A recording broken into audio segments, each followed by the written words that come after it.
anniversaire de la tenue de ce rendez-vous, de ces assises organisées au Palais des Congrès ici même à Yaoundé. Aujourd'hui, du côté du nord-ouest et du sud-ouest du Cameroun, la question de l'implémentation des différentes mesures prises lors de ce grand dialogue national fait couler beaucoup d'encre et des salives. Où en est-on aujourd'hui avec l'implémentation des différentes mesures prises? Pourquoi ça traîne? Voilà, on fera le point ce soir dans le cadre de cette émission. On parlera également des préventions des catastrophes après bien sûr les pluies diluviennes et sans oublier les inondations enregistrées dans la partie septentrionale et bien sûr dans la partie littorale du Cameroun. Le Premier ministre table dessus et essaie de trouver des solutions pour prévenir et gérer désormais les inondations et partant les catastrophes au Cameroun. Mieux vaut tard que jamais, avons-nous envie de dire. Alors qu'est-ce qu'il faut pour qu'on sorte véritablement de ces réalités plutôt tristes pour les populations au Cameroun? On va également en parler ce soir. Je vous invite donc à vous installer confortablement, juste le temps d'une respiration. On dit bonsoir au panel qui nous accompagne. Votre émission de Face à Face sur Info Télévision. Il demeure lui-même, le 699 13 50 75 par SMS ou par WhatsApp. Vous avez l'opportunité et le bonheur de pouvoir réagir au cours de cette émission. N'hésitez pas à en profiter au maximum. Very short message. J'ai beau le répéter tous les jours, mais il y en a quand même qui s'agrippent sur les messages hyper longs et qui se... Millions de téléspectateurs d'Info Télévision, c'est un plaisir de terminer la semaine avec vous. On l'a d'ailleurs démarré ensemble. Ah oui, merci de m'associer à la réflexion du grand soir de ce soir. En face de vous, Ayoub James Sebot est également avec nous. Il sera la voix du PCRN. Bonsoir, welcome. Bonsoir mes co-discutants. Bonsoir à la République, aux républicains, d'ici et d'ailleurs. Je vais dire un bonsoir particulièrement à Moda, Maman, Inès, Ngoya, c'est son mari, Dadi et Marcel qui sont tous à la maison en train de me... Non, on a un problème de lumière depuis 3 jours. Tu as été trahi. Je voulais vraiment dire le contraire, vraiment. Ils sont depuis 3 jours sans l'eau, sans lumière. Tous ceux qui sont de côté de la peuvent témoigner. Je vais dire un bonsoir aussi particulier à M. Didulo Yvan et tout son staff. Surtout les femmes que je connais des Info TV sont en train de faire monter vraiment Info TV. Vraiment, c'est quelque chose d'encourageant. Hein? Vraiment. Donc, toi, tu aimes les femmes? Oh, j'aime les femmes qui font des choses très bien. Moi, j'aime les femmes qui font des choses très bien. Je n'aime pas les femmes qui se plaignent. Des femmes qui se plaignent, non. Moi, j'aime les femmes qui affrontent les réalités et puis ils arrivent à transcender ce que les autres n'arrivent pas à le faire. C'est pas facile d'être une telle femme. Très souvent, on ne nous épouse pas. Non, le problème c'est quoi? C'est que il y a aussi un problème, c'est que vous devez aussi comprendre que vous devez faire la part des choses entre le travail, la famille. Il y a 3 choses que vous devez faire. Par exemple, moi, j'ai le problème de la famille, Dieu et le travail. Oui, je ne mélange pas les 3.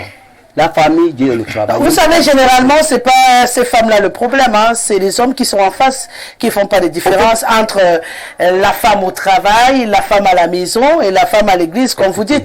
Ils ont tendance à superposer la femme de la maison au travail. Donc, du coup, lorsqu'ils ont un responsable féminin, ils ont tendance à développer un complexe. Le choix des femmes doit dépendre à votre aspiration. Vous aspirez à quoi? Quels sont vos objectifs? Donc toi, tu serais prêt? Je n'ai pas de problème. À épouser ce type de femme? Une femme qui ne peut pas me pousser à réfléchir, à aller, on dit à l'anglais, think out of the box, à pouvoir me transcender parce que là, au finish, ma vie dépend de la vie collective. Le bien-être collectif, c'est là. Ma vie dépend du bien-être collectif. Donc ça veut dire que si je n'arrive pas là, si tu ne peux pas me pousser, et si je ne peux pas te pousser à te surpasser, ça veut dire que nous avons échoué. Donc on doit être à ce niveau-là. D'accord. Bon, le mariage n'est pas fait pour les enfants. C'est comme nous en tout cas, on a fini le cours. Et puis, je vais dire un bonsoir à tous mes camarades et à tous les magistrats. Vous savez qu'au Cameroun, on s'est demandé encore s'il y a encore les magistrats du non. Non, il y a encore les magistrats et les juristes qui sont, ils sont un peu qui gardent encore. Un peu de valeur. Non, ils tournent les dos à l'injustice. Il ne D'accord. peut pas se salir. Vraiment, il faut que c'est difficile, mais il maintient. Il faut que cela lève bien les doigts en l'air. Hein. Oui, ils sont là. Ils sont là. Ils ne peuvent pas lever, mais ils sont là. Ils vivent aussi dans le silence. Comme vous et moi, nous vivons certainement là dans le silence. Mais ils vivent. Mais ils disent que nous ont dit non à l'injustice. Ils ont quelque chose qui vient léguer, non seulement à leur famille et à la postérité. Donc, moi, je leur dis un bonsoir. Bonsoir. Bonsoir à tous les hommes de droit qui sont droits, qui respectent la loi, qui nous gèrent tous et qui ne sont pas d'accord pour l'injustice et l'impunité. Ah oui. Non, j'ai juste un résumé. C'est que l'autre procès à Kaélé, on devait perdre. Puisque tous les autres. Non, c'était pas pour ouvrir. Non. J'ai juste un résumé. Pourquoi? J'ai compris. Avec la pression de l'administration, c'était si il devait ouvrir. James Ayokebot. Si on entre dans l'affaire là, quand même tu sais qu'il y aura encore des affaires dans l'affaire de l'affaire. Non, il n'est pas. Donc mieux. Je sais qu'il va venir. On risque de ne pas s'en sortir. Je te dis. Parce que dès que je vais ouvrir ici, il y a quelqu'un qui va voir autre chose derrière l'affaire. Qui voit, on ne peut pas. Donc, comme ce n'est pas dans le PCN qui est à l'ordre du jour, non, ça n'empêche pas de voir et de voir mal. James, il y a ceux qui voient, ils voient mal. Et ceux qui voient, ils voient bien. James, on n'est pas ici pour le procès du PCN ce soir. Merci. Lorsque j'aurai envie de faire le procès du PCN, merci, tu me connais. Tata Rosalie. Voilà. Vraiment. Je vais m'installer confortablement. Je prends le PCN, je mets sur la table. On va vous éplucher. Et ces jours-là, il faut m'inviter à passer. Il n'y a pas de souci. Oui. Dis également à ton père que non, s'il veut même que ça se passe encore mieux, il vient seulement me voir un peu. Il passe à vous la parole. Ça va s'arranger. Bon, quand tu vas. Haji Mariga Ibrahim. Bonsoir. C'est un plaisir de vous retrouver. Hein. J'ai l'impression que ça fait 100 ans que je ne vous ai pas eu. N'est-ce pas? Une semaine Est-ce que quelqu'un peut manquer à quelqu'un comme ça? C'est pas normal. Bienvenue. Merci.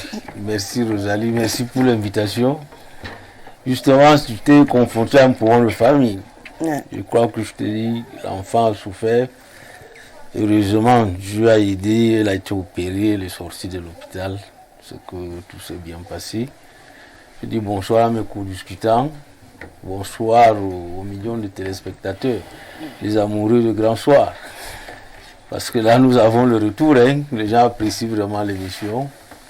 C'est une émission ouverte. Nous profitons comme ça pour dire merci au directeur. Dieu donne en passant.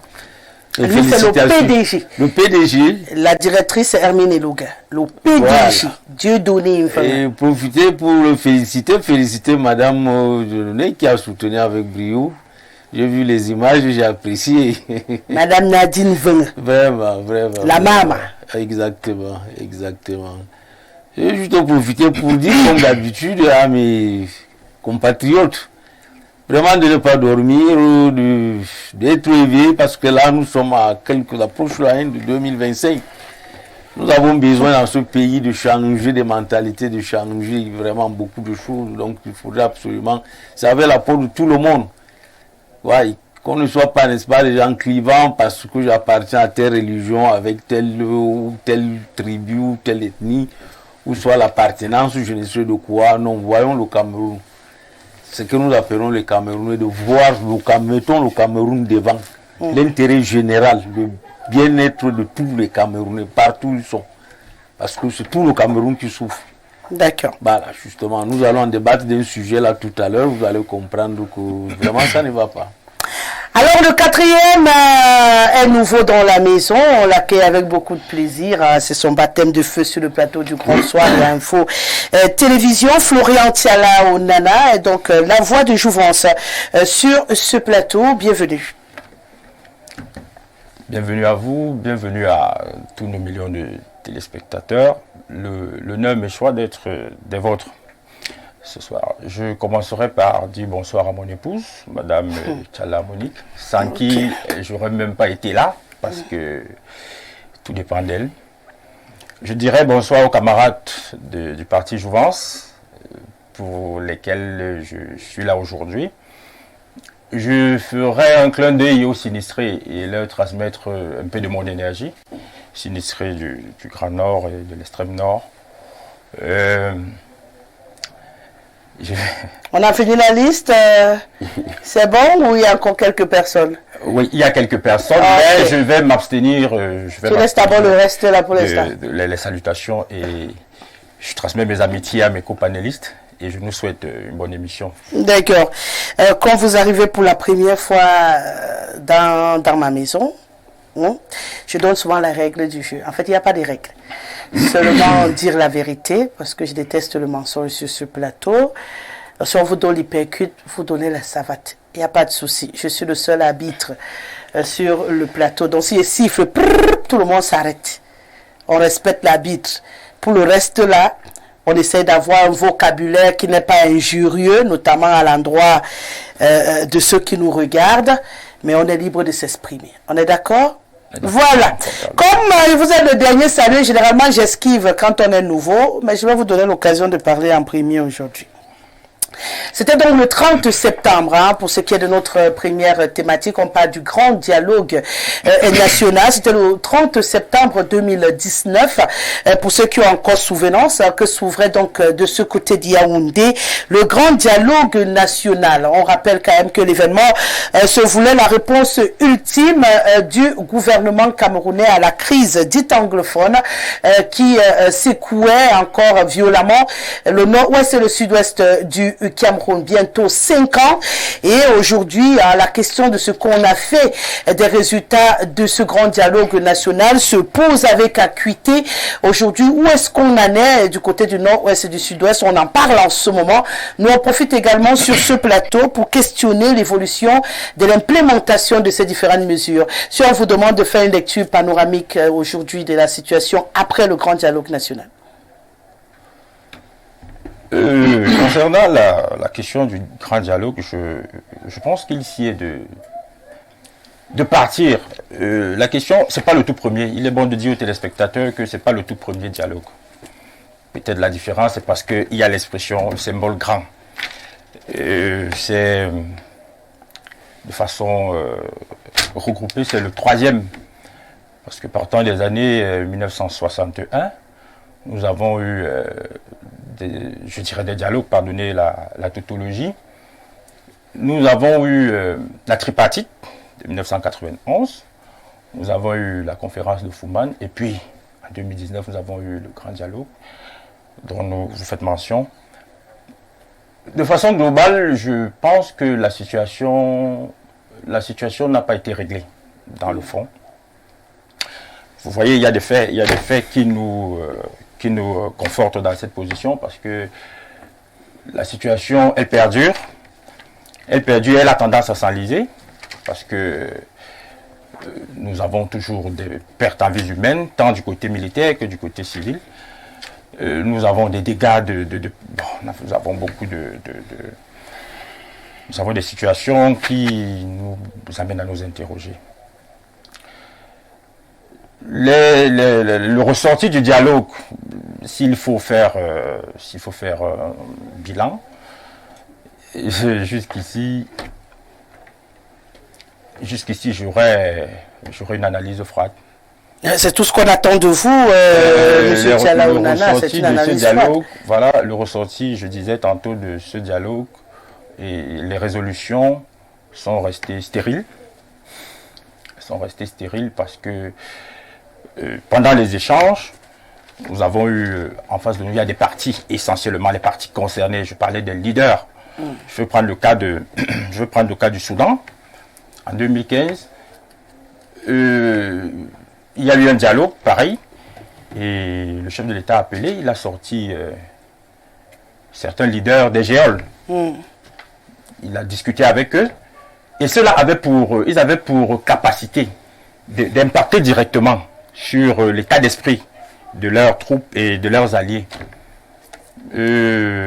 À l'observation du dialogue en question en 2019, nous n'avons pas eu l'impression que les leaders même de ces revendications avaient été mêlés à la chose. Et au jour d'aujourd'hui, on est surpris et on arrive à se demander pourquoi est-ce que ça s'est fait comme cela et Nous, à Jouvence particulièrement, c'est parce que vous allez m'excuser, je porte la voix de Jouvence. Rassurez-vous, on n'a aucun problème avec... Je vais régulièrement appeler mon parti, le parti pour lequel je suis là. Nous, à Jouvence, nous pensons nous estimons qu'il faut repenser le dialogue. Ah, il faut le refaire. Il faut le refaire et les mécanismes qui liés à sa restructuration. D'accord.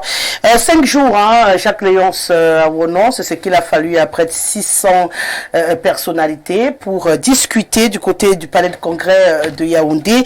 Je vais revenir sur les raisons qui les avaient rassemblés, choisies par le président de la République. On parlait du bilinguisme qu'il fallait à tout prix intensifier au Cameroun. La diversité culturelle et la cohésion sociale étaient donc appelées de tous les vœux. On parlait également du système éducatif qu'il fallait revoir pour permettre un certain équilibre entre le système anglophone et le système francophone. On parle également du retour des réfugiés et des déplacés internes dans leur lieu de résidence, et puis la reconstruction et le développement des régions touchées par le conflit, non sans parler de désarmement, démobilisation. On sait tout ce qui a été mise en œuvre allant dans ce sens-là. Aujourd'hui, s'il fallait regarder tous ces différents points, c'était une dizaine de points, pour faire un bilan partiel de ce qui a été matérialisé jusqu'à aujourd'hui. Vous pouvez dire qu'on a quand même avancé, on est peut-être à mi-parcours, ça bouge un peu, peut-être pas aussi vite qu'on l'aurait souhaité. J'aurais un sentiment très mitigé. J'ai l'impression que ça ne bouge pas du tout. On a plutôt régressé. L'impression, c'est même que le grand dialogue a eu un effet boomerang, c'est-à-dire qu'au contraire, il a produit l'effet inverse.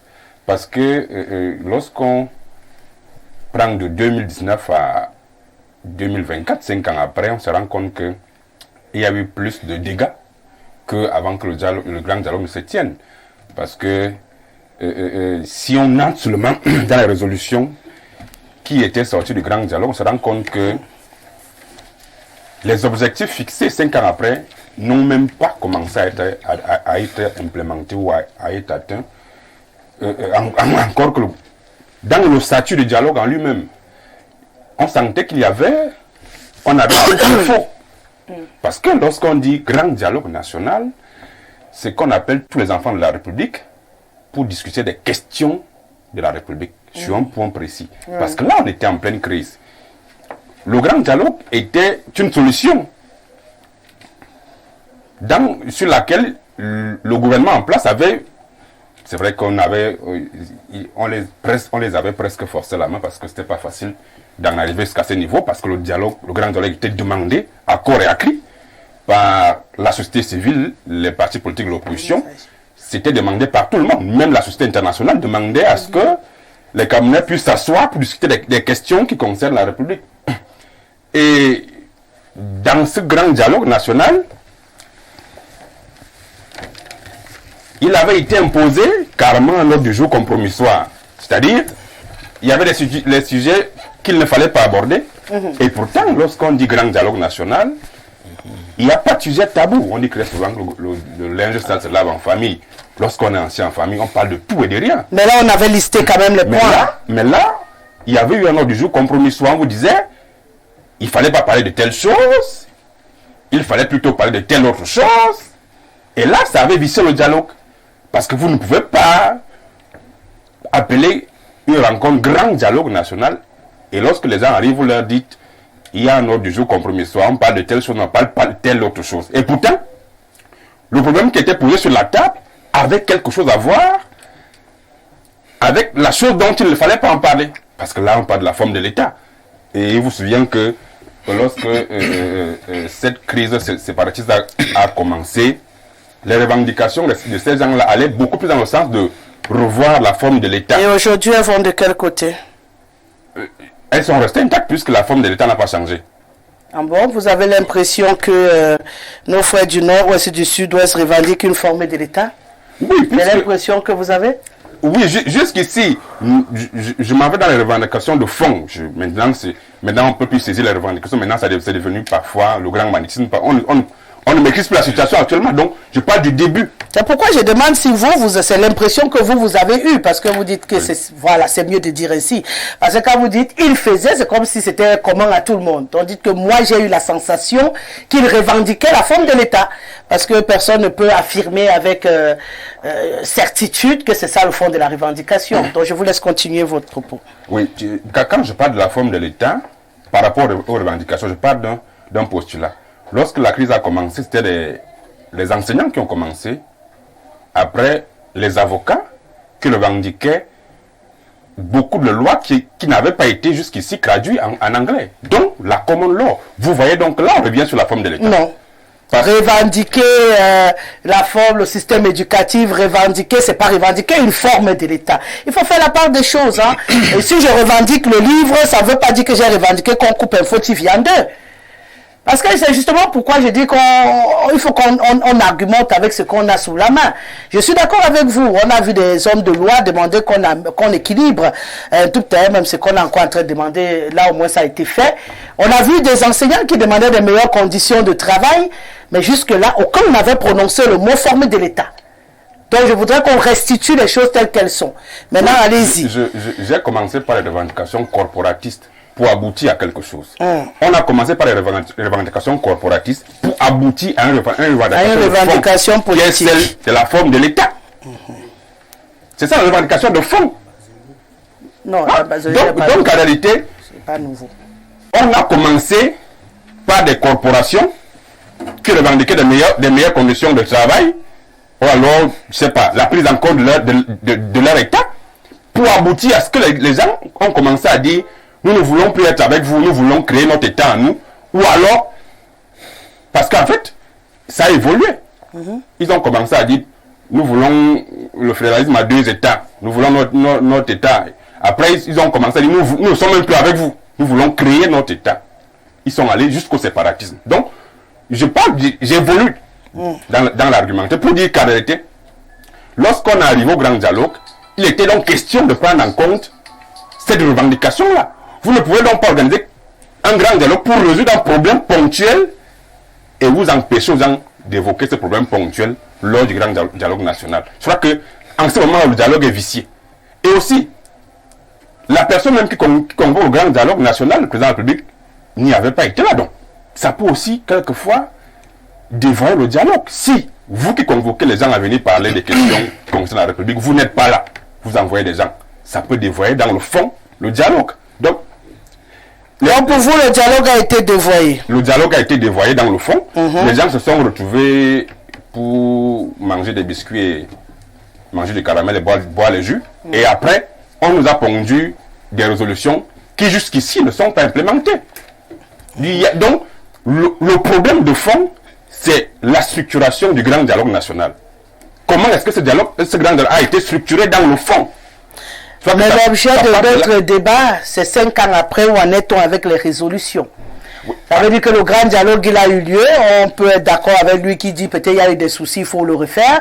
Mais ce qui nous intéresse, c'est l'implémentation des résolutions et non refaire le grand dialogue qui est déjà passé. On peut répéter toute la soirée les manquements qu'on a observés lors du grand dialogue. Aujourd'hui, on en est à vérifier même d'abord si ce qui en est sorti dans ce dialogue tordu, comme vous le dites, où est-ce qu'on en est aujourd'hui. Voilà. Comme pour dire donc, s'il fallait refaire un grand dialogue national, il faut commencer par avoir les faillites du premier grand dialogue. C'est par là qu'il faut commencer. On ne peut pas parler de résolution de quelque chose qui n'a pas bien marché. Il faut d'abord revoir la structuration de la chose en question qui a donné naissance aux résolutions. Si on parle de résolutions qui jusqu'ici, 5 ans après, ne sont pas visibles sur le terrain, c'est parce que la structuration de la chose qui a mis en place des résolutions n'a pas été bonne. Il faut commencer par là. D'accord. Je retiens que les résolutions ont du mal à être implémentées parce qu'elles ont été prises dans des conditions qui n'étaient pas bonnes. À votre avis, James, aujourd'hui, où est-ce qu'on en est avec l'implémentation de ces résolutions? Rosalie, on ne peut pas. Si on vivait quelque chose autre que ce qu'on vit aujourd'hui, moi ça devait me surprendre. Puisque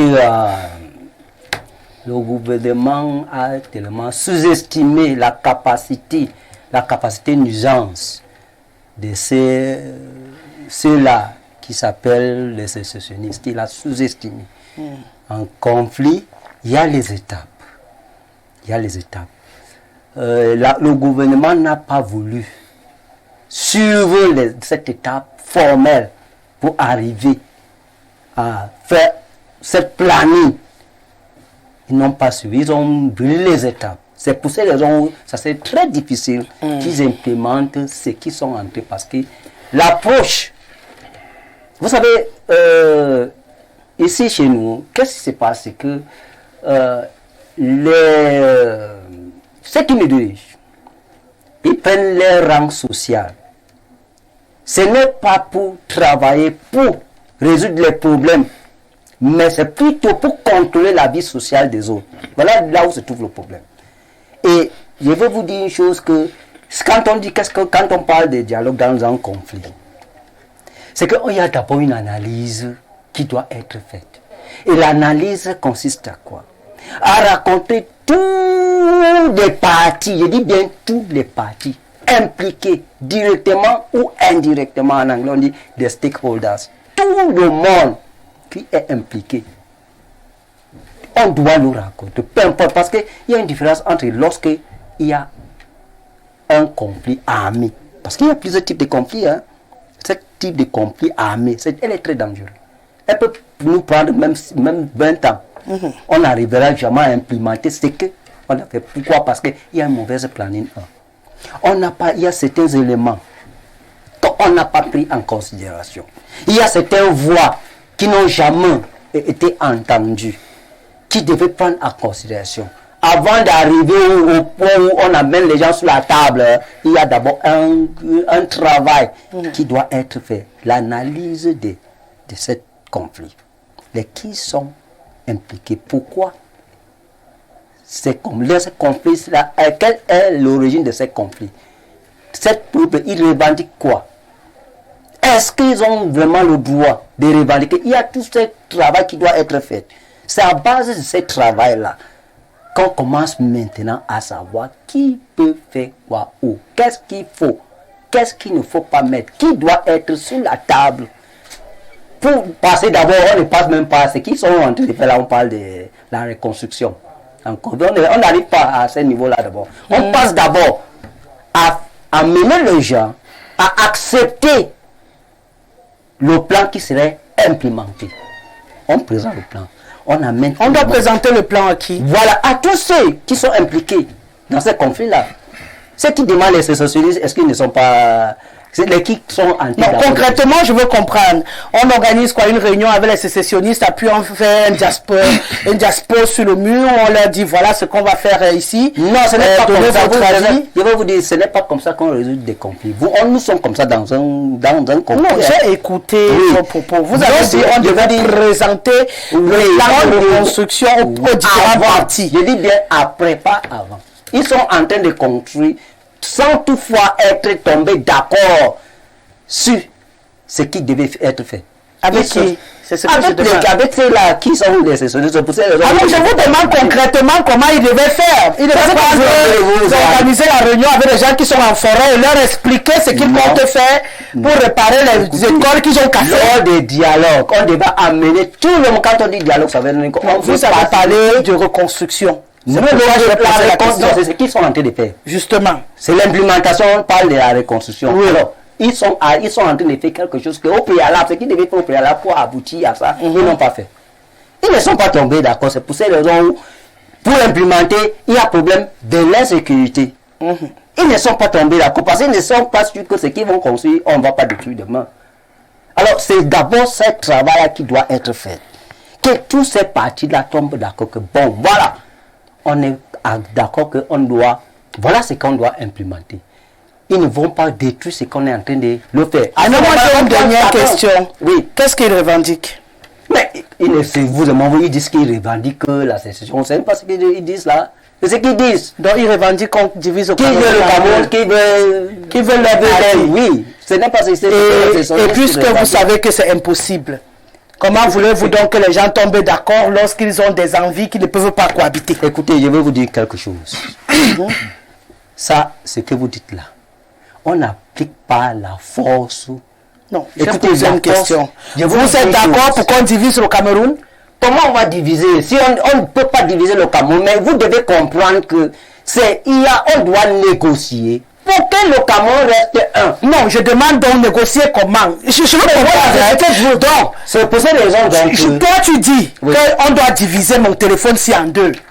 Moi, je dis qu'on ne peut pas diviser mon téléphone s'il doit rester entier. Oui. Notre négociation va se trouver à quel niveau? Où est-ce qu'on peut trouver un terrain d'entente entre toi qui veux briser le téléphone et moi qui veux le maintenir? Là où c'est entre alors le travail d'un médiateur. C'est le travail d'un médiateur, celui qui doit vous amener les deux à vous entendre. À comprendre si le téléphone va rester entier. Il doit vous amener à vous entendre sur ce téléphone, que le téléphone doit rester un. Il doit vous amener à attendre. Là, on arrive à un niveau où... Je suis en train de vous dire quelque chose de très compliqué. C'est comme ça. Sinon, on va... C'est vraiment compliqué. Vous avez raison de dire que c'est compliqué. C'est très compliqué parce que vous croyez que on applique la force partout. Non.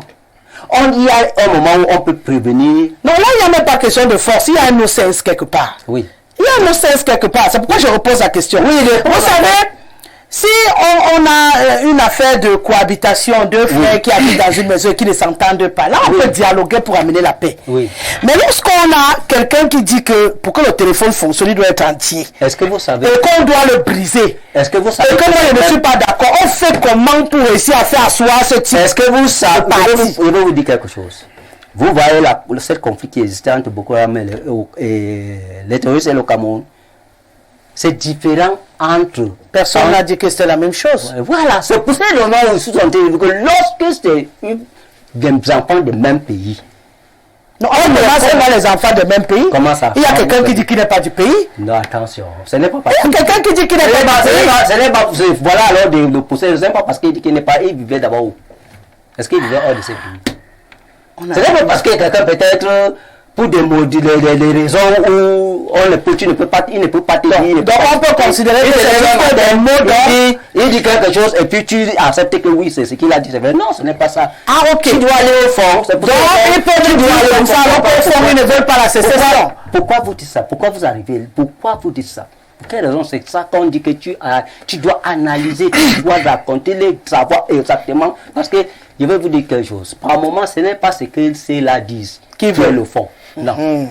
Donc il faut toujours connaître quel est le fond de ce problème-là. C'est à partir de ce fond-là où vous passez maintenant. C'est pour ces raisons où ce conflit-là, je vous dis que l'implémentation, et je vous dis même n'importe quel conflit, l'implémentation est toujours très difficile et très long. Il faut qu'on dise la vérité. C'est toujours très dur et très long. Parce qu'il faut toujours quelqu'un qui doit accompagner. Il faut toujours quelqu'un qui doit accompagner. Regardez d'abord le seul conflit entre des Bakassi et le Cameroun. Vous voyez combien de temps que ça a pris, non? Vous savez que ce n'est pas encore fini. Il faut toujours quelqu'un pour accompagner. Oui, le dialogue est toujours fait pour permettre aux parties en conflit de communiquer, d'avoir une bonne communication entre eux et d'établir une bonne relation parce que c'est très important. C'est très important. D'accord. Dans ces choses-là, c'est très important. La communication entre les parties conflictuelles. Et puis, cette relation, dans cette communication, il y a une relation qui va naître, qui va les permettre d'oublier même certaines choses, donc les choses qui est arrivé peut-être par colère, ou bien ils vont oublier ça parce que c'est très difficile. Quelqu'un que tu es habitué à lui de lui faire du mal ou bien de penser du mal. Une fois quand tu as établi une bonne relation avec quelqu'un, c'est pas facile pour toi. Même quand tu traverses à l'esprit, tu as cette oui, tu ne peux pas aller. Donc ce problème là, ceux qui sont là y compris savent exactement de quel ils parlent. Sur le plan logistique, n'est-ce pas, ils ont tout. Sur le plan, ils ont tout. Mais sauf que c'est comme la façon dont ils devaient implémenter. Ils ont brisé, ils ont traversé cette étape-là. Cette étape d'accord, qui devait tomber d'accord de ce qu'ils devaient faire. Avant de commencer maintenant à implémenter, ils n'ont pas fait. Et c'est ça là où se trouve le problème. Parce que on ne peut pas construire ou reconstruire dans l'insécurité. Ce n'est pas possible. Vous voyez que c'est difficile. Par contre, s'ils tombaient d'accord sur certains points, c'est que ça va aller très vite. J'ai maintenant une dernière question avant de passer. Vous allez sûrement comprendre pourquoi je pose beaucoup de questions. Non, vous devez poser des très importantes. C'est pourquoi on peut mieux a fait beaucoup des études. D'accord. J'ai une dernière question. Qu'est-ce qu'ils veulent? Mais attends. Vous et moi. Vous venez de me dire qu'on peut dire sécession et ce n'est pas vrai. Mais oui, puisque c'est. Alors qu'est-ce qu'ils veulent? C'est ce qu'ils nous présentent donc. Vous venez de me dire sur ce plateau mais que ça doit être un paravent. Ça veut dire que vous pouvez savoir ce qui se cache derrière. Non, attention, je vous ai dit une chose. Je vous ai dit que, suivez bien, je vous ai dit que dans des conflits, ce que les gens disent présent souvent, ce n'est pas toujours le fond de ce qu'ils pensent. C'est ce que je vous dis. D'une manière générale. Écoutez bien. D'une manière générale. Ce n'est pas toujours. Donc, mais dans il faut toujours les enquêtes, il faut toujours, c'est pour ça qu'on dit ceci. Tu fais une enquête pour savoir exactement le fond de leur pensée. Pourquoi ils font cela. D'accord. Je suis en train de vous parler sur le problème des conflits. Comment résoudre les conflits de ces gens. Parce que c'est très complexe, très compliqué. Ce n'est pas des personnes qui sortent d'ailleurs, qui sont venues attaquer, où on va dire non. Ce sont des personnes qui sont ensemble, qui vivent ensemble depuis avant que vous et moi on est. Ils sont ensemble. Et subitement, ils arrivent, commencent à décider qui veut se retirer. C'est compliqué. Hein? C'est tellement très compliqué. On n'arrive pas ça là comme ça. Il y a des choses où on doit toujours être très regarder de deux côtés. On dit toujours que la meilleure manière de résoudre un problème, c'est de regarder de deux côtés. Maintenant, moi, j'ai un souci. Les deux côtés, c'est qui est qui? Mais entre l'État et ceux qui... L'État, c'est nous tous. Oui, c'est ça. On doit toujours regarder de deux côtés. Vous n'avez pas compris. L'État, c'est nous tous. Vous voulez dire le gouvernement? Le gouvernement et son gouvernement. Et ce qui est on doit regarder de deux côtés. Avant de savoir maintenant quelle position prendre. Qui on doit dire, qui doit faire quoi et qui ne doit pas faire. On ne doit pas, c'est ça qui pose problème. L'implémentation, comme ils le disent, les grands dialogues, comme ils le disent, c'était vraiment... Je ne sais pas, quand tu dis ça à quelqu'un qui a une connaissance formelle, il regarde, il sourit, c'est bon. Il va seulement te soutenir pour éviter trop de bavardage. Mais le fond, en vérité, il va vous dire que non, ce n'est pas comme ça. Parce que la finalité de ça, c'est quoi? Vous sortez, on dit en anglais win-win.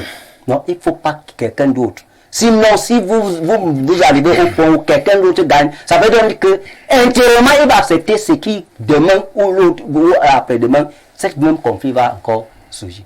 C'est comme ça. El Hadj Mariga Ibrahim, je pense que j'ai touché tous les points qu'il fallait toucher pour se comprendre un tout petit peu, même si au finish, c'est un tout petit peu mitigé. Généralement, j'ai l'habitude de dire à la maison, quand tu es en conflit avec ton père, tu ne seras jamais gagnant. Mais maintenant, si tu veux être gagnant en face de ton père, ça veut dire que tu as décidé de briser la famille. On le sait, même quand tu as raison sur toute la ligne. J'ai jamais vu un enfant sortir vainqueur devant son père. Mais maintenant, si un enfant veut être vainqueur devant son père, quand tu parles de win-win, ça veut dire qu'on est bloqué quelque part, El Hadj Mariga Ibrahim. L'implémentation des résolutions de ce grand dialogue, aujourd'hui, on le constate, piétine un tout petit peu sur certains points. C'est vrai que j'ai listé tout ce qui était attendu jusqu'ici. On a parlé de démobilisation et tout. On a beaucoup fait des choux gras dessus et puis on est passé à autre chose.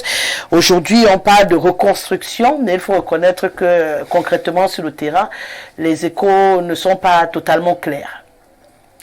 Justement, Rosalie, ce qui nous intéresse ce soir, c'est les 5 ans après. Justement. Dans quelques jours, n'est-ce pas, de ce fameux grand dialogue. Mais on ne peut pas quand même, le temps ne nous permet pas de refaire toute l'histoire. Le problème, n'est-ce pas, de cette crise de nos confrères, nos concitoyens, je voudrais dire, n'est-ce pas, de ce côté-là, dans des cultures anglo-saxonnes. Rosalie, tout ce qui commence mal finit mal quand il n'y a pas une vision bien posée, bien pensée. Cette histoire, s'il y a quelqu'un qui le connaît bien et qui a eu à traiter de cette histoire en tant que secrétaire général de la présidence, premier ministre, je crois, président de la République, sur le président Paul Biya. Parce que dans un pays, quand il y a une passation de pouvoir tel qu'on a vu Biaï Diop, les tête-à-tête qu'ils font là, il y a des dossiers clés de la République. Et dans les indiscrétions, les gens, parce que nous avons eu la chance quand même d'avoir des parents très proches, on a eu à partager avec ce genre. Parmi les grands dossiers de la République, il y a ce problème du nozo, qu'on appelle aujourd'hui nozo, qu'il fallait vraiment trouver une solution. Et nous oublions que tous les 1er octobre, ces gens sortent souvent faire des revendications. J'envoie les gens à lire le livre écrit par l'ancien gouverneur, Amat, qui a dit beaucoup de choses, comment il arrivait à calmer les esprits. Nous avons laissé faire, dans cette condescendance, le mépris. Nous avons vu, n'est-ce pas, les premières revendications où on traînait nos enfants dans la boue, les étudiants, à Bouya. On les traînait dans la boue, ça soulevait, n'est-ce pas, les esprits. Nous sommes arrivés avec les avocats, on a arraché leurs touches, on a tabassé, on a tout fait. Bref, des revendications. 2017, la crise s'est implantée, où la violence s'est installée véritablement là. Où Marach nous parlait, n'est-ce pas, de plus de, je crois, plus de 2000. 3000. Voilà. Des déplacés. 20 000. Voilà. Et des morts de toutes parts entre l'armée et les soi-disant socialistes. Toujours nous avons vu un fils de ce pays, par le moindre membre du gouvernement de ce pays, qui a dit les anglophones n'ont aucun problème, donc ses propres frères.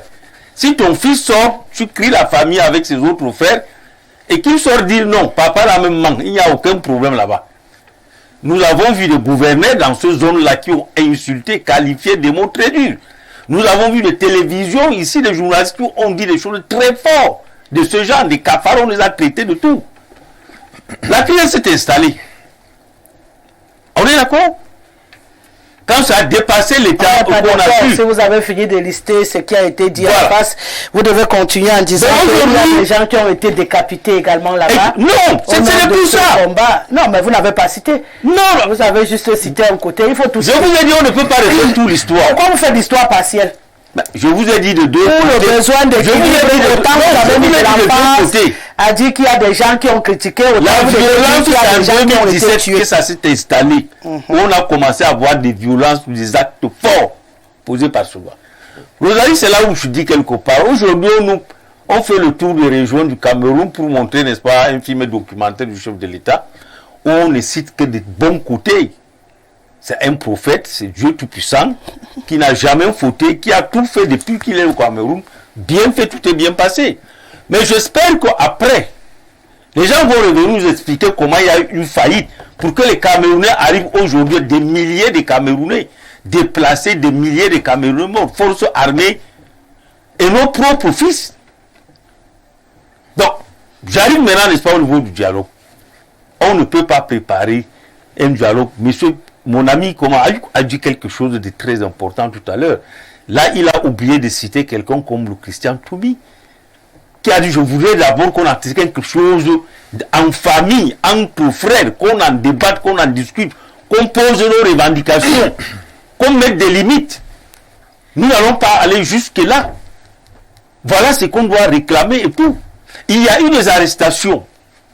Certes, juste pendant cette histoire, il y a eu ces 333 jeunes qu'on avait libérés, n'est-ce pas, autorisés par le chef, on les avait libérés. Mais les ténors même de cette histoire, nous avons réclamé en ce temps, dans d'autres débats où nous participons, nous avons demandé, n'est-ce pas, que l'État essaie de donner une loi d'amnistie pour donner beaucoup plus de garanties à ceux qui sont à l'extérieur aux États-Unis de venir tout librement ici, avec une garantie qu'ils peuvent participer et rentrer chez eux tranquillement. Mais les faucons du pouvoir ont dit non. Même ceux qui sont ici en prison, qui ont fait des propositions, je ne vois pas quand on veut arranger un problème, parce que nous aimons imiter les Blancs. Je ne vous coupe pas, on appelle ça safe space. Là où, il y a un environnement où tout le monde va dire ce qui te dit. C'est comme ça, d'abord il faut vider le sang, vider ton cœur. Avec la colère. À ce moment-là, on trouve maintenant. On sait. Vous avez, je vous ai dit cette histoire de mal préparée. Il est en train de, on dit safe space. Mais on a eu affaire aux faucons qui croient être de tout puissants, ils peuvent tout dire, tout faire. Ils ils ont écarté les ténors de cette histoire qui ne pouvaient pas venir. Ici, ceux qui sont en prison, on nous a présenté juste quelques, je ne veux pas les qualifier, n'est-ce pas, je ne suis pas méchant, quelques petits enfants qui sont venus en tenue de pluie chanter l'hymne national, pleurer, dire qu'ils présentent les dossiers au Camerounais. Est-ce que c'était suffisant? Non. Des deux, c'est M. Aoune qui a dit quelque chose aussi, que je toujours, c'est à partir de là que je dis, mais que veut même finalement le président de la République? Certes, il a désigné son premier ministre pour diriger les travaux. Mais à l'ouverture, toi en tant que père, tu devais venir tenir un discours fort, réconciliateur. Booster les gars à dire, travaillez, trouvez-moi une solution, proposez-moi quelque chose à faire. Le président de la République ne s'est présenté nulle part. À la fermeture aussi, il ne vient pas. Bon, quand vous voyez des petites failles comme ça, est-ce qu'on a besoin d'aller faire avoir ou ces Sciences Po, tous ces grands professeurs qui viennent souvent nous rabâcher les oreilles sur les plateaux de télévision pour comprendre qu'il y a de petits actes? Ils citent les lois qui n'ont rien à faire avec... Qu'il y a de petits actes qui ne pas conflit. Parce que les travaux qu'on a menés là-bas, les personnes invitées, le premier ministre, la primature était devenue, je ne sais pas quoi, ou c'est le marché Mokolo. Tout le monde est entré avec des tas de papiers, je ne sais pas s'ils ont évacué tout ça, ou c'est ça que nous voyons sur nous partout là comme poubelle. Les gens sont allés balancer de ces propositions qu'on n'a jamais tenu compte, parce qu'on ne pouvait pas faire. Pourtant, il fallait un noyau des groupes de travaux de gauche à droite, voire même presque au moins dans des régions, qu'on fait, n'est-ce pas, faire asseoir les élites, que chacun donne ses propos. On remonte ça maintenant ensemble. Et quand les gens racontent que ces gens-là ont demandé la sécession, moi je dis c'est normal. Ils ont proposé quelque chose, mais faites-les venir.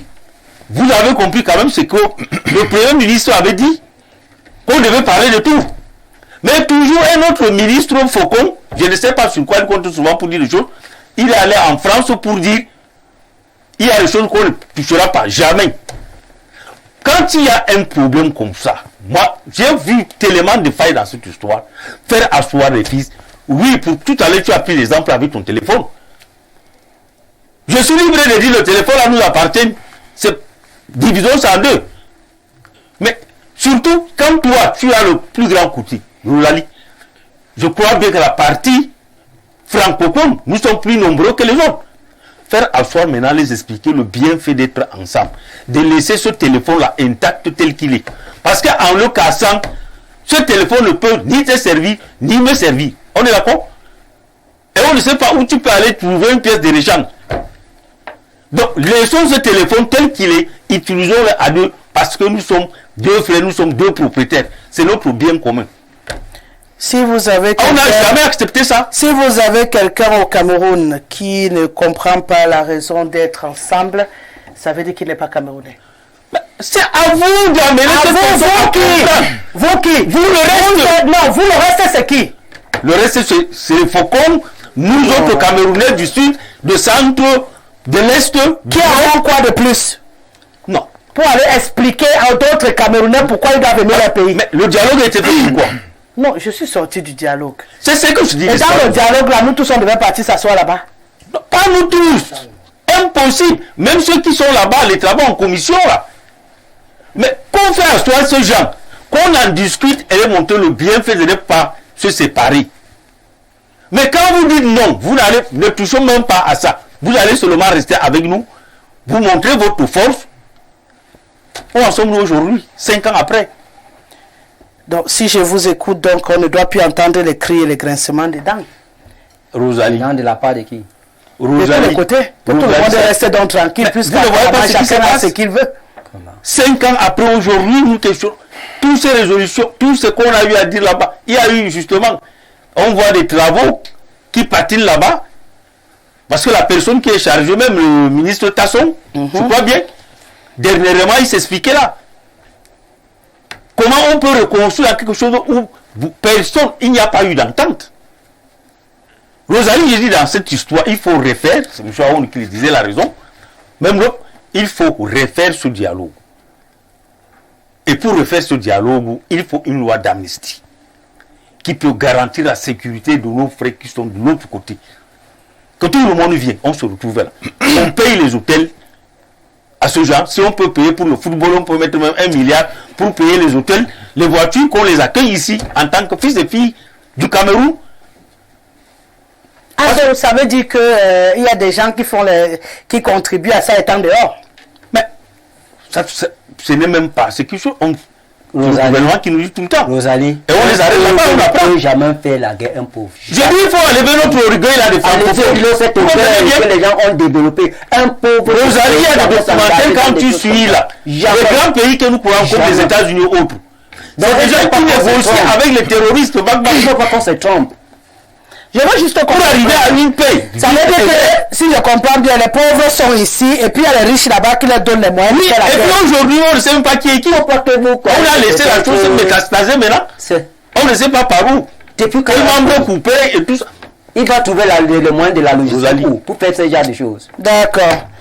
Donc il faut qu'on fasse venir ceux qui donnent l'argent de l'autre côté et les armes pour et comme ça, ensemble... Sortis ceux qui sont ici en prison, ils nous servent à quoi là-bas? Allez garder ça qui va changer quoi? Dans la continuité de mes copanélistes, en l'occurrence El Hadj et M. Ayou du PCRN, je pense que même s'il faille repenser le dialogue, il n'accouchera de rien, même pas d'une souris. Si mon voisin de gauche parlait d'un médiateur, il est bon de noter que la médiation ici est un moyen ou alors mode alternatif de prévention et de règlement des conflits. Aider les partis conflits à trouver des solutions. Même s'il faille recommencer le dialogue, si nous n'avons pas de médiateur, ce dialogue, on ne sera forcément destiné au même résultat. Et il est bon aussi de préciser que ici, le rôle du médiateur n'est pas de prendre une décision, mais plutôt de faciliter le dialogue. Je vais refaire la caricature de la situation un peu comme vous l'avez commencé. Pour qu'on se comprenne bien à la maison, lorsqu'un enfant a un problème avec son papa, alors chacun, dans son orgueil, dans sa tunique orgueilleuse, ne veut pas fléchir. Il faut un médiateur. Et qui est le médiateur? Généralement, c'est la maman. Généralement, c'est la maman qui ramène tout le monde à l'autre en définissant d'abord la place de tout un chacun. Tant du côté du père que du côté du fils. Donc, dans notre contexte, je l'ai dit dans mon entame de propos, on n'a pas appelé les personnes qu'il fallait. On n'a pas appelé les personnes qu'il fallait. Alors, vous ne pouvez pas régler un problème si les concernés ne sont pas là. Vous ne pouvez pas. Les vrais instigateurs sont là. Oh, vous ne pouvez pas. Et c'est pour ça que chez nous, à Jouvence, le parti des jeunes, le parti de la jeunesse camerounaise, nous pensons que parfois le jeune, contrairement à ce qu'on peut penser, c'est le jeune qui a souvent un peu de lucidité. Un jeune aurait pris la chose de la façon la plus calme. Pas avec le bâton. C'est pas à des moments quand on tape, on radicalise. Parfois, il faut rééduquer même avec le discours, rééduquer même avec la tendresse. Et à l'heure où nous sommes, nous nous rendons compte que rien n'a évolué. Au contraire, les choses se dégradent. D'accord. On va faire parler quelques téléspectateurs avant. Pour ceux qui se plaignent de ne pas avoir le lien sur Facebook, on s'excuse. Hein, c'est un problème technique. Espérons qu'une solution sera à trouver. On a l'impression qu'Internet ne passe pas. Donc, toutes nos excuses. On va donc passer à la lecture des messages enregistrés ce soir. Bonsoir à vous.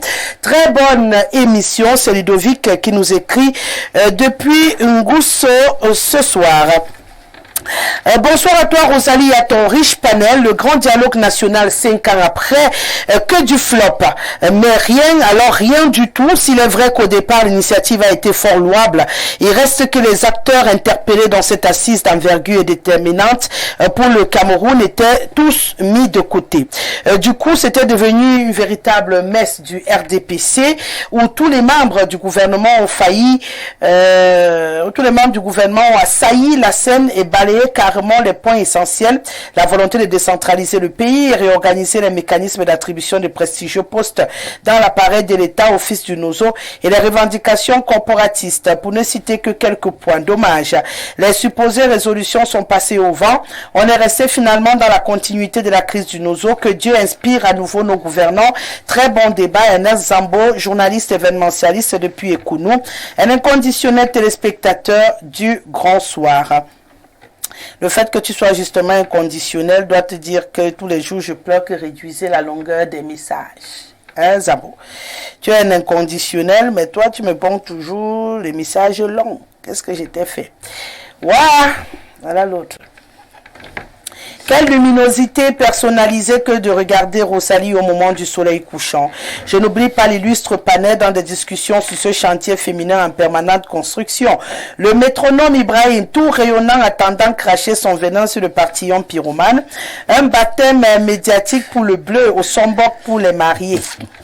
Wow, ce dialogue a donc d'un autre genre n'aurait été qu'une roubladise politicatronne pour montrer aux yeux du monde un semblant de rencontre, dialogue, concession. Malheureusement, tant que les assises de Fumban ne seront pas de manière politique mises en exécution pour la bonne gouvernance de la cité, ce dialogue n'aura que l'effet d'une tempête dans un verre d'eau. Dorothy Ndjema Atioyi Biapol sont les derniers Mohicans de Fumban. Qu'est-ce qui n'a pas été exécuté? C'est Masok Thomas qui nous écrit ce soir.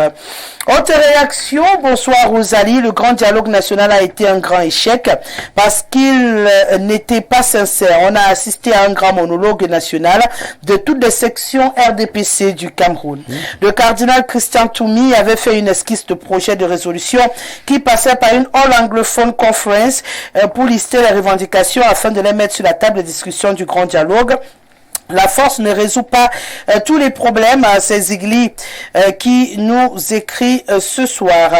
Le grand dialogue était une supercherie politique. Aucune résolution sérieuse n'avait été prise. L'intervention vraie était celle du sultan de Bamoun. C'est dans ce sens qu'il faut organiser les débats. Ngan Yves, prêtre du côté de Douala. Bonsoir Madame Rosalie, le monsieur du PCRN occupe le temps sans convaincre. Étienne depuis Boumiébel. Bonsoir Rosalie, bonsoir le plateau. Selon moi, le grand dialogue n'a rien résolu. Il convoque le grand dialogue, mais il n'assiste pas à ce dernier. C'est pas sérieux. Bonne émission à vous, c'est Titus, fidèle téléspectateur de l'émission Le Grand Soir. Autre réaction, très chère René Rosalie, j'ai du respect et de l'admiration pour ta sagesse qui monte en permanence. S'il te plaît, le débat est au-dessus du monsieur en veste et t-shirt. Les choses sont claires. Que veulent les sécessionnistes? Quelle est la position du gouvernement? Quelle est la situation actuelle? À la dernière question, la réponse est que des gens armés ont pris en otage le peuple. Ils privent des enfants d'éducation, ils tuent des civils, ils brûlent des biens et des services, ils tuent des soldats. Le grand dialogue a donné quoi? Rien.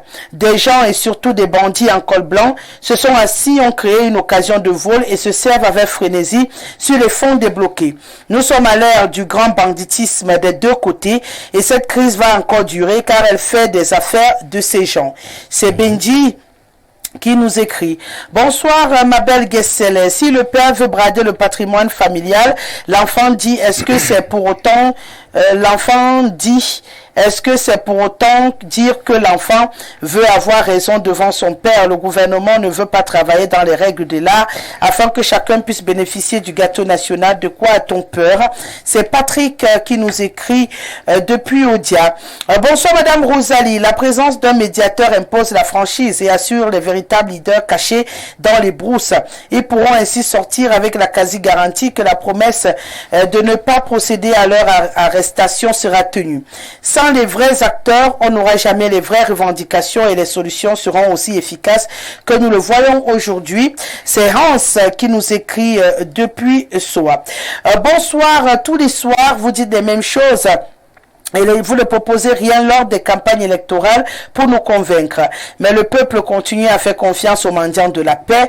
Ce qui a été dit pendant le grand dialogue est en train d'être mis en œuvre. La reconstruction et redestruction, la tuerie des ouvriers, vous tuez des innocents et les enfants qui ne demandent qu'à aller à l'école. Nous allons seulement voter Paul Biya, n'en déplaise aux bonbons parleurs. Moi j'ai faim. C'est Franck qui nous écrit depuis Bokito. Bonsoir très cher Rosalie, à tout ton panel, bonne émission à vous. Atibac Pierre Junias, président du conseil régional jeune du centre, qui nous écrit ce soir. Autre réaction enregistrée, Madame, please allow your panelists to express themselves. You suffer of intervening too much, thanks. Oui, pour lui là, il fallait. pour qu'il me dise tout ce qu'il avait dans le ventre. Ne vous gênez pas. Chacun a sa situation sur ce plateau. Depuis Bamenda, bonsoir. Beaucoup de vos panélistes sont hors sujet sur ce dossier. Nous qui vivons ici savons que c'est devenu purement et simplement du grand banditisme. Des braqueurs en plein air. C'est Basilio qui nous écrit. Bonsoir, très cher aîné. Pourquoi faire même ce grand dialogue? Pourquoi ces sécessionnistes tuent les gens? On avait dit que les Boko Haram comme ennemis aujourd'hui. On n'avait que les Boko Haram comme ennemis. Aujourd'hui, on a aussi ces criminels. La meilleure émission. Bon week-end à vous. Achille Aimé depuis Sayatika à Douala. Merci d'être toujours devant les petits écrans. Sans vous, j'aime à le dire, nous ne sommes rien. Bonsoir à vous sur le plateau. Le Cameroun est le seul pays au monde où un monsieur casse le verre et le repart seul. Merci, c'est signé Pierre depuis Kribi. Bonsoir Madame Rosalie et à ton panel. Les hommes politiques sont dangereux. Ils n'ont pas besoin du peuple, mais plutôt de leur maintien au pouvoir. La guerre du Nozo a tué le SDF, le principal parti d'opposition. Tout ce qui peut mettre à mal le parti au pouvoir dans notre pays est systématiquement broyé. Je suis Chouadia depuis Mélène. Voilà. Autre réaction, bonsoir, bonne émission à vous. Bonsoir très chère Rosalie et à tout ton panel, magnifique émission, elle nous édifie, merci pour tout. Merci de signer également vos messages.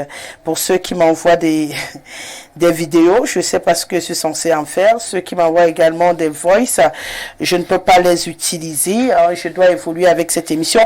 On va prendre une transition et puis on revient. Votre émission de Face à Face sur Info Télévision, à vous la parole, reçoit ce vendredi un homme politique, Marcel Mvondo. Pasteur, entrepreneur, travailleur et infatigable, Marcel Mvondo pose son regard sur l'actualité politique du Cameroun. Candidat déclaré à l'élection présidentielle de 2025, l'homme politique livre sa vision et son idéologie. Marcel Mvondo face à Rosalie Guesselet dans une discussion à bâton rompu. C'est ce vendredi 20 septembre 2024 dès 21h. Marcel Mvondo sur le plateau de votre émission À vous la parole. C'est évidemment sur Info TV.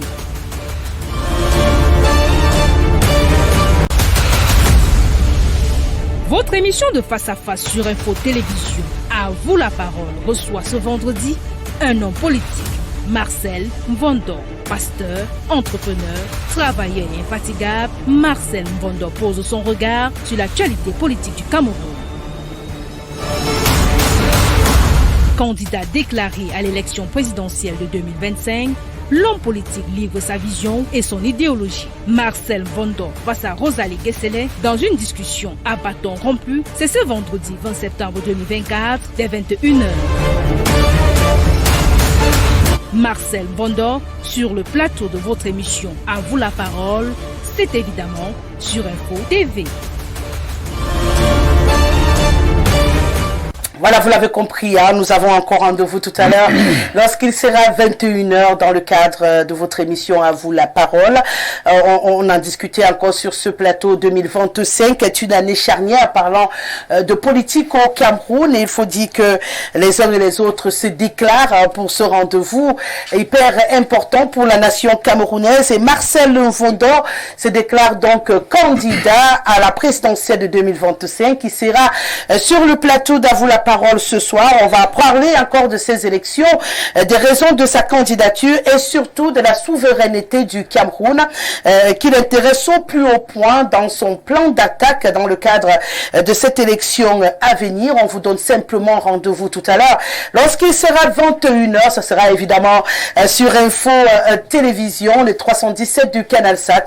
Et nous serons là, bien sûr, Claudia Ntia à mes côtés, pour pouvoir titiller, fouiner un tout petit peu autour de ce monsieur qui est potentiellement l'un des futurs présidents du Cameroun, puisque lorsqu'on se déclare candidat au Cameroun, On a réverti directement l'étoffe du président Paul Biya qui devient notre adversaire en face. Donc restez scotchés sur Info Télévision et donnons-nous rendez-vous tout à l'heure.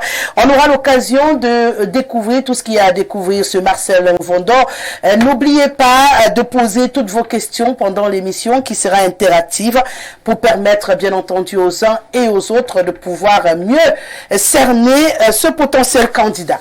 Une fois que je l'ai dit, on va reprendre notre voyage dans le cadre du Grand Soir.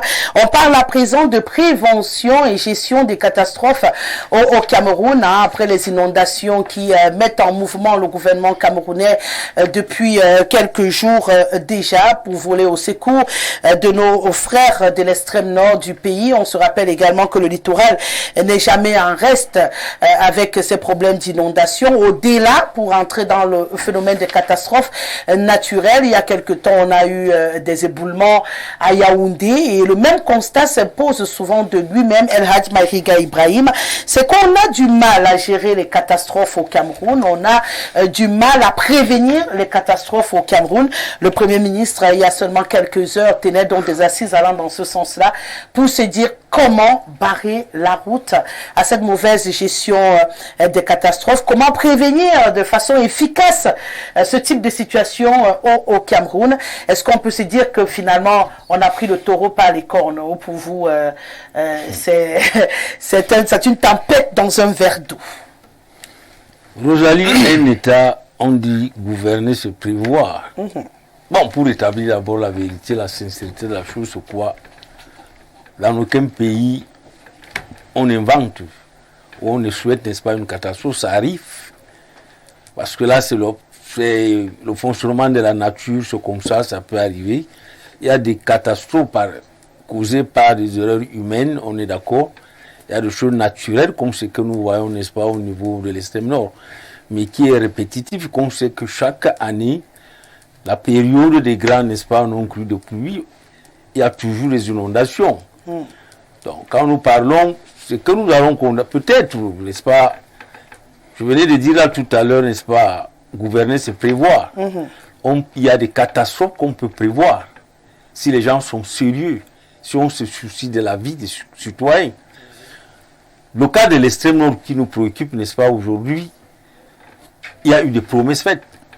Il y a cette digue de plus de 300 combien de kilomètres, ce qu'on a appelé digue route. C'est-à-dire au-dessus, on devait, n'est-ce pas, créer une route, à dire faire un truc bien, qui peut protéger, qui peut limiter les dégâts. Et nous voyons dans d'autres pays comme les États-Unis avec le vin Catarine et tout, où ils donnent des noms. Aux apprendre de cette histoire, on a payé, n'est-ce pas, nous, à la paye. C'est-à-dire, on sensibilise les gens, on déplace des personnes, on donne des moyens, n'est-ce pas, au niveau des États. C'est-à-dire, le chemin où, n'est-ce pas, ce grand banc là, doit passer, on sensibilise, on déplace, on délocalise les gens. Mais ici, chez nous, Rosalie, les Camerounais parlent toujours, n'est-ce pas, de ce, comment on appelle la prévention civile, qui est logée au niveau de protection civile, qui est logée au niveau du MINAT. C'est-à-dire, moi, je me dis qu'au niveau de l'extrême nord, il devrait avoir, n'est-ce pas, les stocks. On ne doit pas attendre toujours, parce qu'on veut tout politiser tout, montrer qu'il y a, n'est-ce pas, on fait débarquer, n'est-ce pas, des camions d'ici, où sont partis nos cargos militaires. Mais réellement, s'il y a une prévention, quand on sait que la période arrive, il fallait déjà, n'est-ce pas, aller là-bas, déplacer des gens. On est d'accord? Des deux, au niveau, n'est-ce pas, de l'entrée de la ville, l'espace où cette inondation ne menace pas, construire des grands bâtisses avec des réserves, des tentes, des réserves, n'est-ce pas, de nourriture et tout. On ne doit pas attendre seulement en cas d'un truc, après on va vous dire, le président et son épouse, on ne sait pas d'où sort cet argent. C'est l'argent du président. Parce que même tout à l'heure, avant qu'on entre ici, on a eu une discussion avec quelqu'un qui dit que c'est le président Paul Biya, nous a cité toutes les richesses du président Paul Biya qu'il est capable de donner des milliards. C'est bien beau, c'est lui, n'est-ce pas, le père de la nation, comme on le dit. Mais, comme l'État s'occupe valablement de préparer la population avant l'arrivée des grandes pluies, on ne doit pas voir tous ces incidents-là. Si on faisait déplacer aussi, comment on appelle, les bétails, aider ces gens à déplacer tout leur bétail, à renvoyer ça même du côté, n'est-ce pas, de Garoua, plus haut. On est d'accord? Il y a des villes environnantes que cette pluie-là ne touche pas. Bon, si l'État reste bras croisés, ils attendent d'abord faire une grande publicité. On va vous citer les dons de tel, les dons de tel. Non, moi je me dis quelque part, beaucoup de choses sont mal gérées dans ce pays, pourtant qu'on a de la capacité.